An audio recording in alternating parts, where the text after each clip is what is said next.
Como prometido, estamos aqui com a segunda edição do programa Direto ao Ponto. Eu sou Luiz Valério e até meio-dia vou fazer com você, juntinho com você, um programa interativo. Espero inclusive a sua participação aqui abaixo nos comentários. Esse programa é feito para você que se informa de forma mobile, direto na palma da mão, pelo Facebook. Esse programa foi exatamente pensado para pessoas que estão no trânsito, estão nas ruas, estão no emprego, no trabalho, estão em casa, mas sempre com o smartphone na mão. Direto ao Ponto é o primeiro programa jornalístico de entrevistas, debates e reportagens feito exclusivamente para o Facebook. De segunda a sexta-feira, eu e você estaremos juntos aqui na TV Blitz, na fanpage do blog do Luiz Valério e também na fanpage do Folha Roraima. Você pode acompanhar em qualquer desses 3 canais que vai me encontrar e nós vamos ficar juntos. Manda a tua pergunta, manda a tua mensagem, manda inclusive o teu WhatsApp. Daqui a pouquinho na tela vai estar o nosso WhatsApp para você acompanhar. E o programa de hoje eu começo com uma nota triste. Ontem à tarde, durante um apagão desses que dá todos os dias aqui em Boa Vista, bandidos invadiram a casa do economista João Bosco, ex-servidor da Cefaz. Você está vendo na tela aí a foto do João Bosco. Invadiram a casa dele e desferiram nada menos do que 16 facadas no cidadão de bem que estava no repouso do seu lar, no aconchego do seu lar.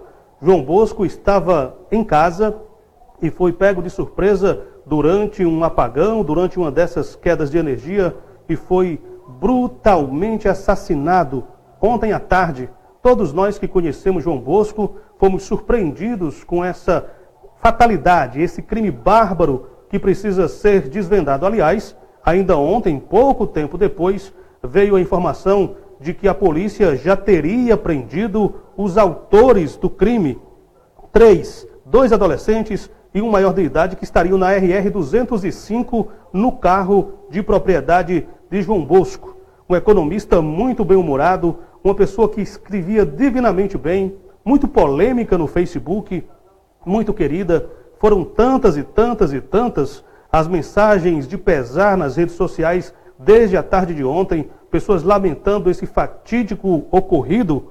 João Bosco, que não fazia mal a ninguém, se envolvia em contendas políticas verbais, era um ideologista, um crítico ferrenho do PT, de Lula e do governo da atual governadora Sueli Campos, e não escondia sua posição. Aliás, muito pelo contrário, ele manifestava sua posição nas redes sociais, mostrando, escrevendo textos densos, sempre muito bem embasados. Acabou morrendo de forma trágica e que os responsáveis possam pagar por esse crime. Aqui ficam as nossas condolências à família enlutada, meu caro João Bosco, a todos vocês familiares, o meu abraço e vai aí as minhas condolências. E vamos que vamos com mais informação. Agora nós vamos falar sobre a Assembleia Legislativa. Vamos falar sobre a Assembleia Legislativa. Ontem à noite eu escrevi um post no blog, você também está vendo na tela agora, um post em que o deputado Jalcer Renier se apresentou na Assembleia Legislativa, fez a sua primeira aparição pública depois da decisão do STF, o livrando da sentença condenatória que resultou na sua prisão em outubro do ano passado. Jalcer primeiro cumpriu pena em regime fechado no comando do CPC e depois teve aí a pena transformada em prisão domiciliar.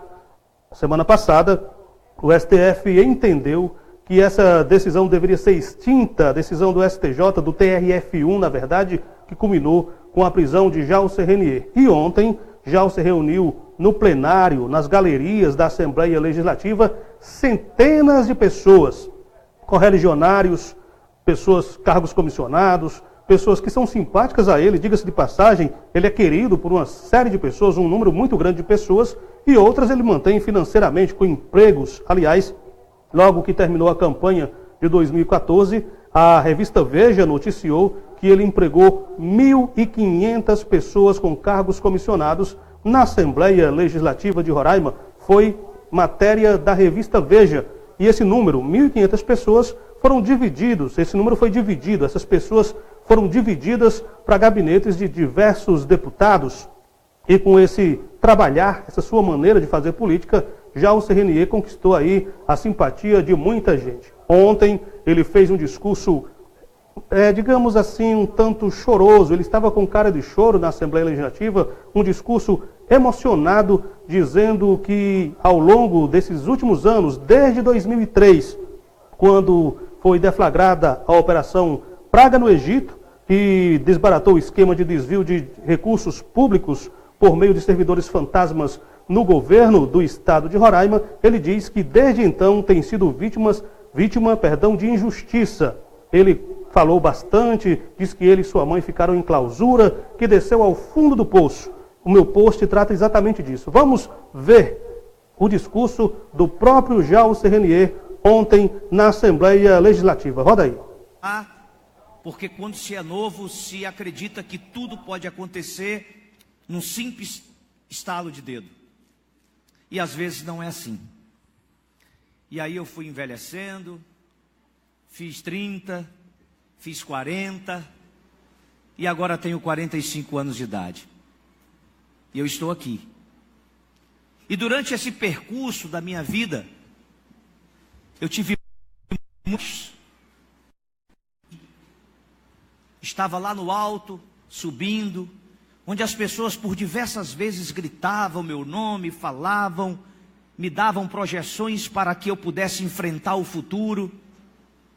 E naquele momento eu acreditava que tudo aquilo poderia ser de verdade, poderia ser real, e era real.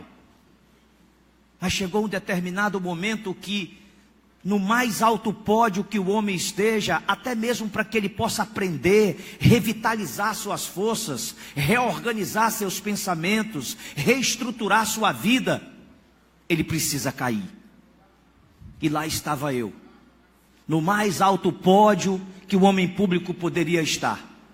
E de um dia para a noite, em um ato súbito, eu caí, de uma maneira vertiginosa, como um alpinista cai, sentindo somente que a força da gravidade está levando ele para baixo.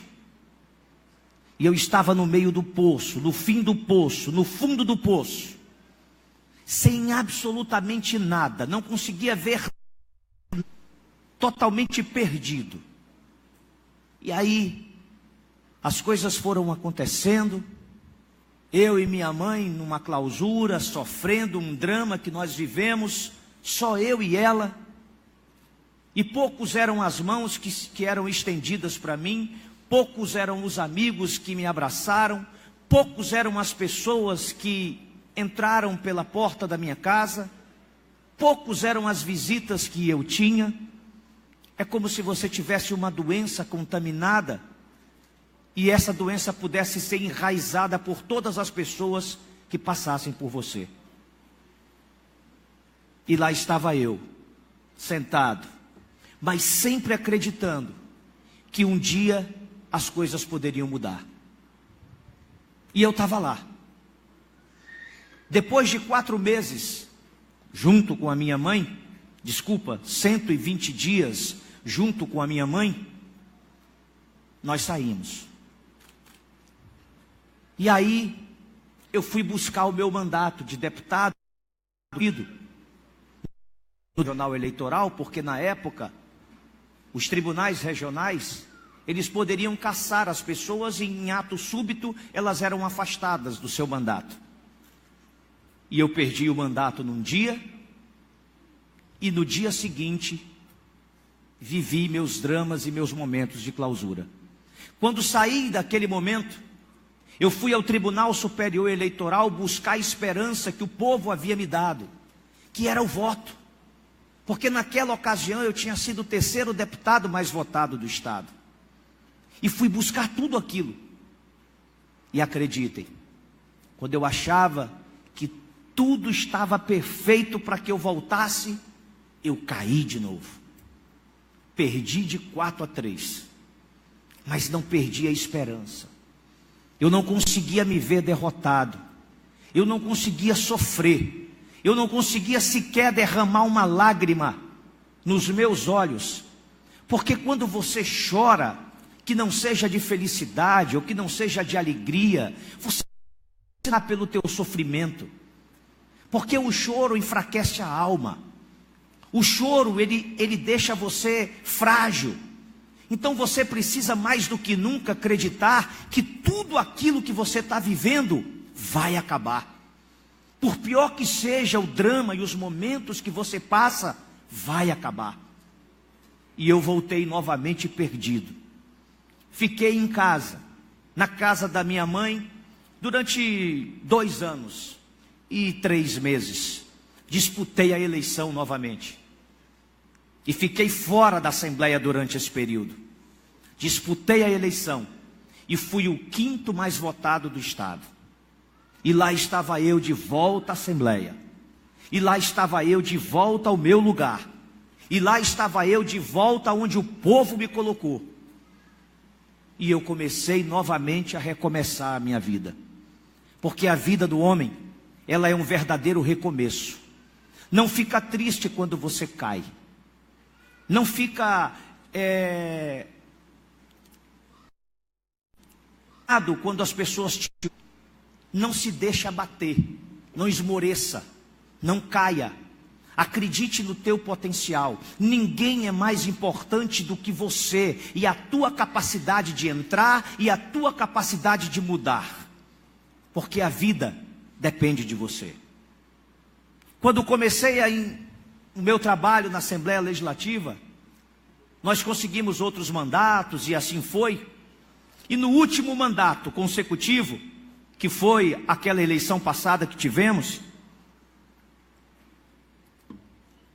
eu fui o deputado mais votado na história de Roraima, no Estado. Eu fui o mais votado do Estado. Consegui angariar forças e consegui com que as pessoas acreditassem no meu trabalho e no meu potencial. E aí, nós estávamos em condições antagônicas, eu e o governo. O nosso grupo e o governo. E aí um exército de 16 deputados estaduais abraçaram a nossa causa e elegeram a mesa com Jalcer Renier na presidência e esse exército de colegas na mesa diretora e os meus companheiros que não me abandonaram e que não deixaram se render por uma caneta que estava até aqui. E nós ganhamos a presidência da Assembleia. E em ato contínuo, que entrou para a história desse parlamento, fizemos a recondução da mesa imediatamente. E ficamos aqui os 4 anos. Depois que eu estava aqui, eu fui desencadeado por um problema que nós vivemos dentro da casa. Um constrangimento, um contra-ataque político, uma ideologia desnecessária contra o poder legislativo, criando constrangimentos com famílias tradicionais de Roraima, denominado cartas marcadas.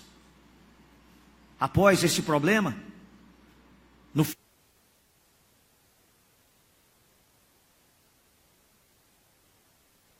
Renier, eu gostaria, é isso aí, você viu aí o vídeo do deputado Jalcer Renier, eu deixei bastante tempo para você sentir aí o tom do discurso, como ele estava emocionado, como ele fez um resgate aí da sua história política, desde 2003, quando foi deflagrada a Operação Cartas Marcadas, até essa segunda prisão, essa segunda decisão que foi anulada na semana passada pelo STF. Mas Jalcer apenas não fez um histórico da sua vida política. Nesse ponto aí, ele diz que a Operação Cartas Marcadas foi um acontecimento com cunho político, foi um golpe político para atingi-lo e que acabou atingindo também famílias tradicionais do estado de Roraima. Esse era o ponto que eu queria chegar. O Jalcer Renier criticando a Operação Cartas Marcadas, se dizendo vítima de uma armação que tem a intenção de prejudicá-lo em decorrência da sua posição política contrária ao governo do estado de Roraima. Será? Aí fica a pergunta, será que o Ministério Público iria fazer um jogo político e os procuradores da República, os membros do GAECO, o Grupo de Ações Especiais contra o Crime Organizado, iam invadir a Assembleia Legislativa, prender servidores, diretora da CPL, Comissão Parlamentar de Licitação, Comissão Permanente de Licitação, diretor financeiro, que inclusive era na época o irmão do deputado Jorge Melo, entre outros servidores que são acusados aí de terem abocanhado em esquemas irregulares, fraudes em licitação, nada menos do que 12 milhões de reais. Falou-se naquela época, em julho do ano passado, em 8 milhões. Semanas depois, se falou em 12 milhões de reais. Essas pessoas foram presas, ficaram um tempo preso aqui, se disseram ameaçadas e foram transferidas para fora do estado.